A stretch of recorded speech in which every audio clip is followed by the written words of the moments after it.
Good morning, everyone. Welcome back to my channel.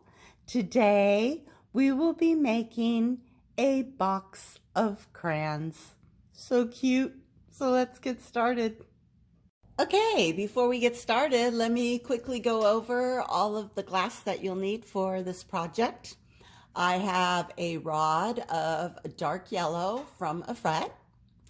I have my commercially manufactured stringer in a fret red. I have a stringer in orange. I have a yellow stringer here. I think this is Nile green that they call it. I have another stringer in light sky blue. I have one in grass green. And then I hand pulled a little teeny tiny stringer also in Nile green. And I have a little teeny tiny stringer in black. And that's about all we need for the colors. All of this glass is a fret. I use mainly a fret in all of my beads. So it's all the Italian glass. I also have, of course, my monster mashers. So we're going to use this to shape our bead. Let's get started. So, as with some of my other beads, I have gone ahead and made a barrel, a nice little barrel-shaped bead. This barrel is 6 wraps across by 2 to 3 wraps high. I wanted to get kind of a square-looking little barrel here. I've also found that the more time you put into the shape of your initial barrel, the easier it is to smash it into a square. And you don't have to marver as much when you have a nicely shaped barrel. So I guess my point is, take the time to make a nice barrel, round the edges up so that they're nice and smooth, and then pull out your mashers. And let's see how this goes. Hopefully I won't have to do a lot of shaping after I mash this barrel. So it's nice and hot. Oh wow, that was really lovely. Sorry you guys. Okay, here we go. We're gonna mash. Oops, there we are, mashing our little square. And see, that's perfect. That little square came out very square. I like it. It's got plenty of room to put crayons on. I'm going to go ahead and flash out the tool marks here on both sides. And let's just tighten up the edges just a bit, just a tad.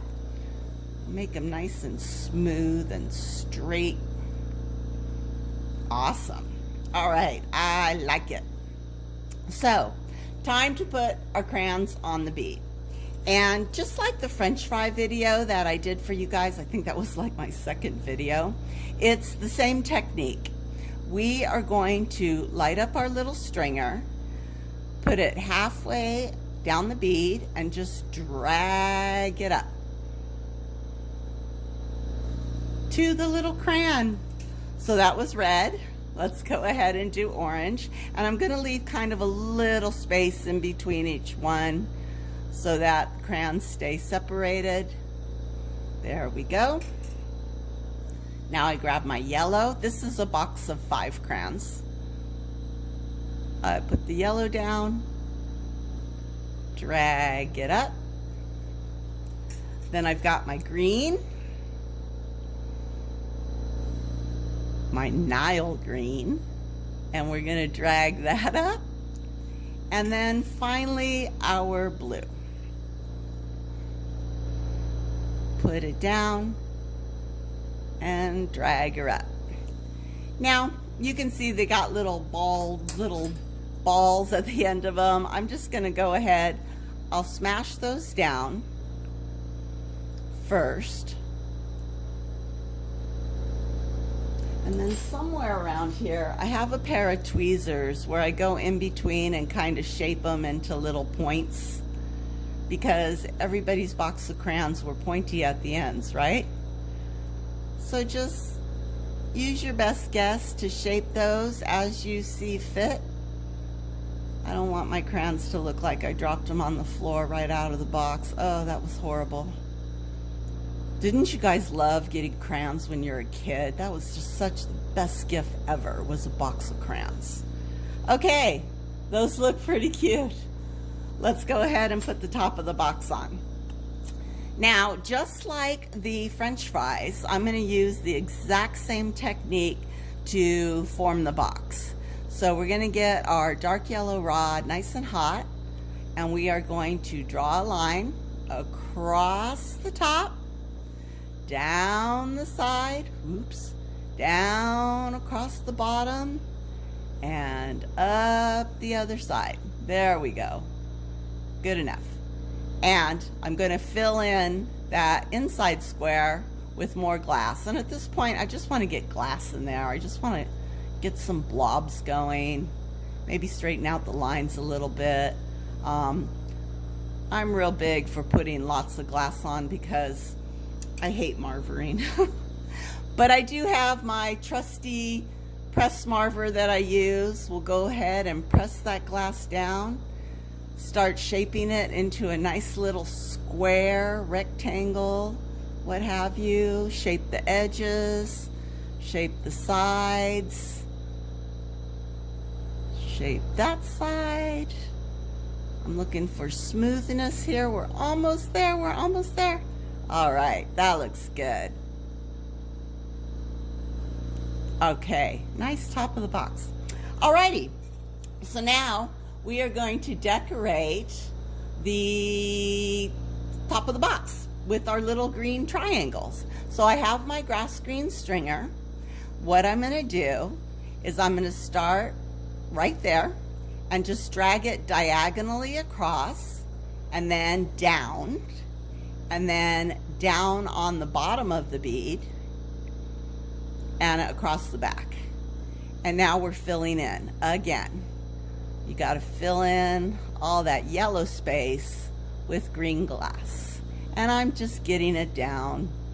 I don't really care if I lose the shape of my corner there because we're going to reshape it. So to shape the corner, flatten one side,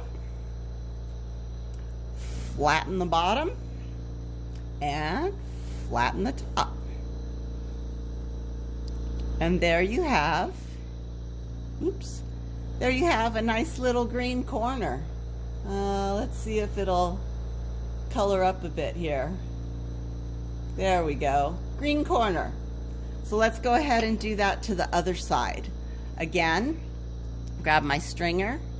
We're going to make a diagonal across the corner and down the back and down the bottom, and then fill it all in with green. For some reason I fill in using swirls. Just seems to be the easiest way to get glass down. There we go. Okay, time to shape that corner. Press it on the top to get the diagonal. Press it on the side to get a nice straight corner. And press the bottom to get a straight corner. And you can see how that corner is starting to take shape. And of course, you probably have to like marver it a couple times and tweak this and tweak that. But you can take as much time as you want to shape this bead and get the decorations on. Okay.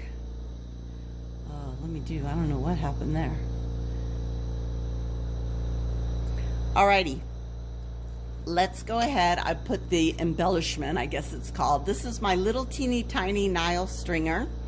And all I'm going to do is put it at one side and just kind of draw it along the outside of that green square. And it's just a little stripe embellishment. I press everything down so that they don't pop off. Now, one thing you can do, this is really a great exercise for practicing your stringer control. I know some people will turn their flame down really low or turn it up, whatever works for you. Sometimes I do turn my flame down really super low to put stringers on, but other times I just move my stringer up to a higher point on the flame. So you can go back and forth, whatever works for you. Stringer control is really hard, but once you get it down, it's so cool on your beads to be able to put in those very fine lines and those little cute embellishments. Okay, we're going to straighten that one. Came out a little crooked because I was nervous and I was shaking. There we go. All right, the last thing is the red dot. Well, second to the last thing, I should say. We put on the red dot in the center of the box. Okay, there we go. And I'm going to smash it down flat and flash out the tool marks. And then the very, very, very last thing that I do that I found really makes this a box of crayons is, we all know our crayons had the labels on them, and the label at the top had this little black stripe. But because it's glass and because they're so small, I can't do a black stripe. So instead, I'm going to do black dots across the tops of each of those little pieces of crayon. And of course, I'm going to smash them in a little bit so they don't pop off anywhere. And there you go, you guys. We made a box of crayons and they came out so cute. Anyways, thank you for joining me today. I'm going to pop this in the kiln and I'll be back next time with more tutorials. Have a great day, everyone. Bye.